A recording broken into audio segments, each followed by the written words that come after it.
So I'm coming to you from Mountain Point on the beautiful Chesapeake Bay. I've been out here for a little bit watching the boats leave the mouth of the Magothy River and head into the Chesapeake Bay behind me. And I've been thinking about this call that I had last week with the co-founder of a very successful young business. She's really proud of what she's built, but she feels like the company that she helped to found is on the verge of spinning out of control. It's grown fast, it has a big infusion of capital, and it's taken on a lot of really experienced, smart people on the leadership team in just in the last year or so. Everyone is working their tail off, but it feels harder than it needs to be, and she's afraid. Even after investing a lot of time in strategic planning, she's afraid that the business is out of alignment. Something is just off. So it occurred to me while I was sitting here watching all of these boats go by that the most successful businesses that we've worked with have something in common with these passing boats.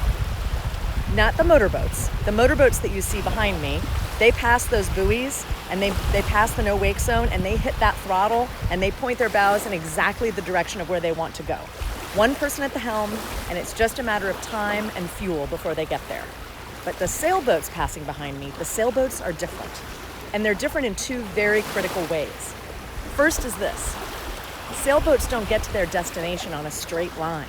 They tack back and forth, taking advantage of and leaning into all of the many variables of sailing. The wind, the weather, the current, the tides, the rocks, and of course other boats. For business leaders, even more variables exist.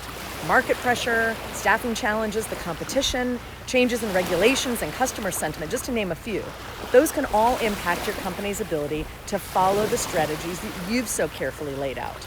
So just like the sailboat, those variables, they demand that you act fast, right? That you rethink, that you change direction at a moment's notice to either maintain safety or maintain speed. And this brings me to the second similarity. Sailboats take many people to operate. Most of them, the bigger ones. The captain is at the tiller and the wheel, but her crew are manning the sheets, they're manning the halyards, someone's watching under the sails for the other boats, somebody else hopefully is below mixing the G&Ts, that's very essential. But with multiple people on board making decisions moment to moment, each decision impacts the next. And you think it would be chaos, right?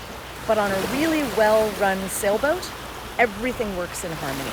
There's no yelling, there's no screaming, everybody knows exactly what to do to react in the moment. So why is that? It's because everybody is working from the same clearly outlined float plan, right?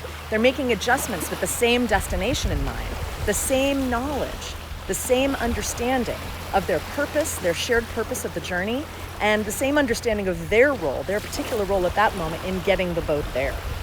Having everybody on the same page about the essential truths of your business basically gets you the same results. Your float plan is the story of your business. Your purpose is your compass. Your compelling vision is your destination, right? Using it as a filter for your thinking and using your beliefs as those navigational markers. Yes, strategies and tactics that you employ can and will change. They have to change, right? But how they change and how quickly will depend entirely on how well you and your crew know and truly understand the float plan, the underlying story of your venture, and whether you use that as a filter for all the little strategic decisions that you have to make along the way. So the framework of your story is a tool.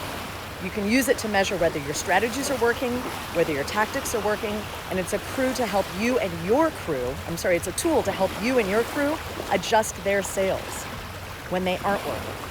So without this clarity, no amount of tactical changes in the course are going to get you to your destination. A good captain doesn't change her destination based on the changes in the wind. She adjusts the trim of her sails.